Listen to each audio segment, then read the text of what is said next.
And welcome back. Up next on the hot seat tonight is Laguna Niguel Council member Robert Ming. He is running against Dana Point Mayor Lisa Bartlett in Orange County for the 5th District Supervisor seat this November.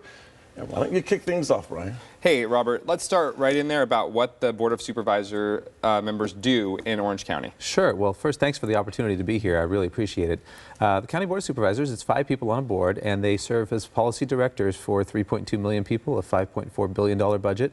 And there's a lot of important issues they have to take care of for the counties: public safety, a lot of unincorporated areas that they have to have jurisdiction over, and they also manage a lot of state-mandated programs, and it's an important job. One of the big issues in Orange County that we've been talking about for probably a decade now is pension reform, because the unfunded liabilities for the county are pretty scary. As a member of the Board of Supervisors, what would you do to get that in control? Yeah, it's exactly the most important issue. That is my #1 issue that I'm running on, and it's important because we have been out of control for a long time. If you look at the unfunded liabilities at OSERS and other places, it's very serious. The best thing that I can do is help reorganize how it works. I come from the financial services industry, and I know how pensions work, and you can buy safety at that level, but it's expensive, and you have to have the employee understand the cost of what they have, that safety. And I think if the employee gets the choice to choose how much safety they want versus how much profit they want, they'll make the right choice. But it means shifting the way that pension system works. I've got some great ideas about how to do that. Well, what are some of the ideas? Well, okay, so the most obvious one is the public sector employees. For example, in the university system, they have a pension plan that looks just like the public pension plan, but it's run privately. TIAA-CREF runs a private plan, and that plan fits inside a defined contribution plan. So you can actually move your DB plan into your DC. That's a little complicated for some people, but the point is that it gives the employee the choice, and it moves the risk of loss away from the public, and that's what we need to do. Mr. Ming, I'm assuming the emails that I've been made aware of that have come from your opponents accuse you, among other things, of paying yourself from your campaign funds and of funneling campaign donations through a company that you own. The implication, of course, is that you're doing something illicit or unethical. Yeah. I want to give you an opportunity to address those accusations. I appreciate that. And, you know, one of the most disappointing things about this campaign is the amount of lies that have been spread around out there. I do have a company that I've used that I've never taken a dime out of, that I've put money into every time that I do it, and I always use it to help candidates that I like.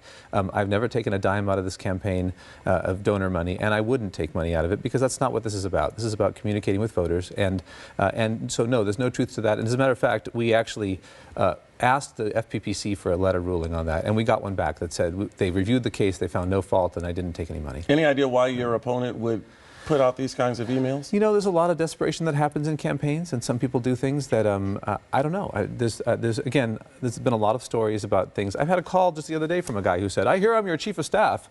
I said, no, I've never heard of that, and I have no idea, and I don't know where they come from. I wish they didn't.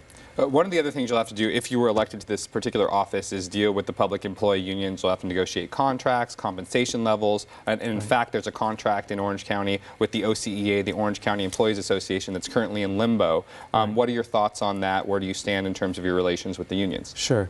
I think one of the most important things that I can bring to the table is I spend my life, my day job is at an investment banking firm. I structure and negotiate big technology contracts. And sometimes you have to be able to find a deal where people don't think a deal can be found. And I can bring people together. We've got some strong personalities on that board, and they need somebody who can help bridge the gap and make those things happen. And I think that I can do that. I've been trying to maintain an open relationship with the unions. They see that I'm close to people like the Lincoln Club and others who have been very strong for pension reform for a long time. But I think we can make some progress, and I look forward to doing that. If you had to name one thing that distinguishes you from your opponent, what would it be? Sure.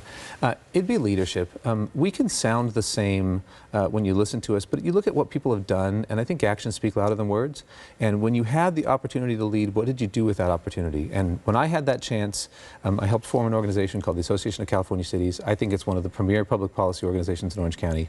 And when she had that chance, she was the chairman of the toll road and ended up signing $200,000 in contracts, one of which was with former Governor Gray Davis for a consulting agreement that the board was very displeased about when they found out about. And, you know, she's no longer chair, and the former CEO is no longer CEO. But I think those are the critical hard points when you see if someone's ready to lead. And I think that I've proven in time that I'm ready. All right, well, this is the point in the segment where you get 30 seconds to make any statement that you want about your candidacy or anything that you think that Brian or I did not address in the Q&A, and make your case. Great, well, thank you. I'm running for Orange County Supervisor because I think that people need fiscally responsible, common sense leadership. I've got that experience at Laguna Niguel. We've proven to be able to deliver a super high quality of service with a very low cost and footprint. And I think people deserve integrity, fiscal responsibility, and leadership. And that's what our campaign themes are. That's what I'd like to be able to bring. You know, I've got a family and a successful career. I don't need to take this position, but I'm doing it because I care about my kids and I care about the direction we're going, and I want to make sure that I change things for the better. So I'd appreciate the opportunity, and I'd look for your vote. Thanks. Mr. Ming, thank you for coming in. We really appreciate it. My pleasure. All right, and when we come back, some final thoughts, including how you can get in touch and share your comments. Back in a moment.